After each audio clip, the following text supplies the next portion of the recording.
want to start off by introducing yourself? We'll get started. Okay, perhaps I'll start first. My name is Phillip Coutu. I'm a Metis psychologist.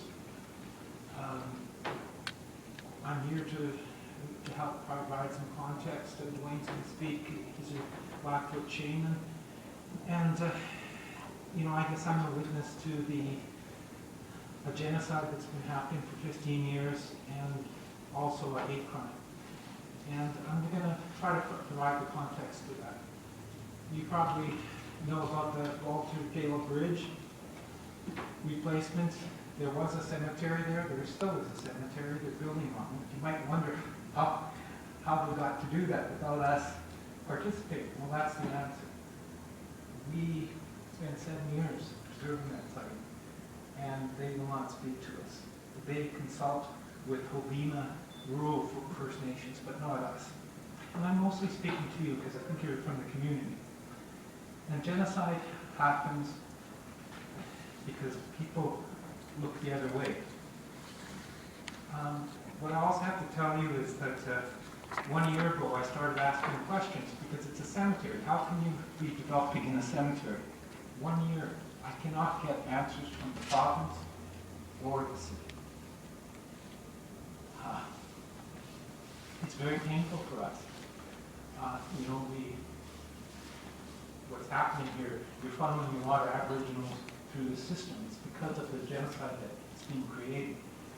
What I also want to say here is the process that happened, it's documented now, is that the Cemeteries Act was secretly amended in June 2013, secretly.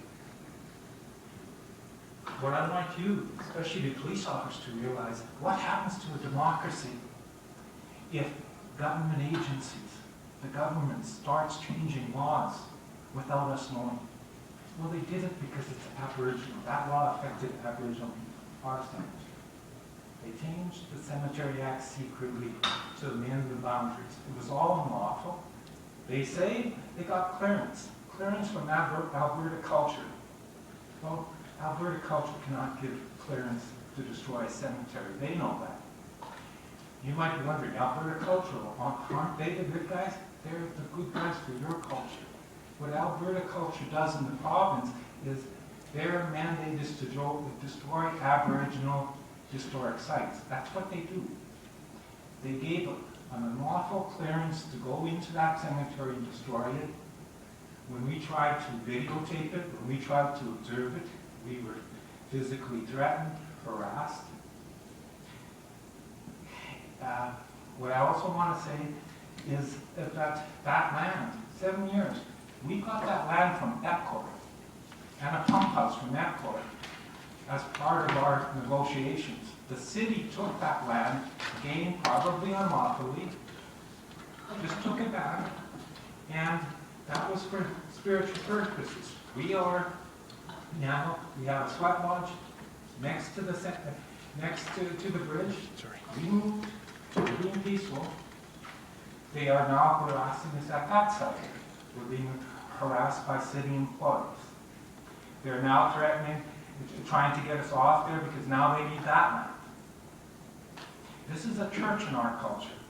Imagine if somebody came to you and said, we're going to destroy part of your church, and no, we're not going to talk to you about it.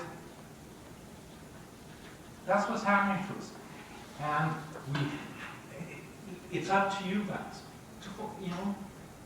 to assert the law. If this was a Jewish cemetery, this would not be happening. You cannot, the only way this could have happened is that you have to have a public process, like you guys have. We don't have a public process in this.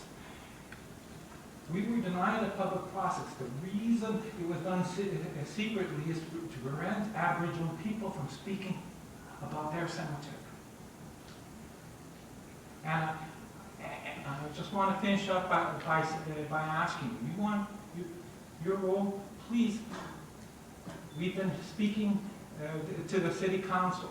They won't communicate back, but Councillor Henderson has been most honest and open and concerned about this issue. Call him, ask some questions. Same with the mayor. If you don't, this genocide continues. And I just want to say one thing. 20 years I've been an activist, and a peaceful activist.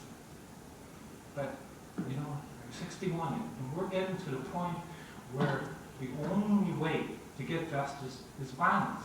That's where you guys are bringing us.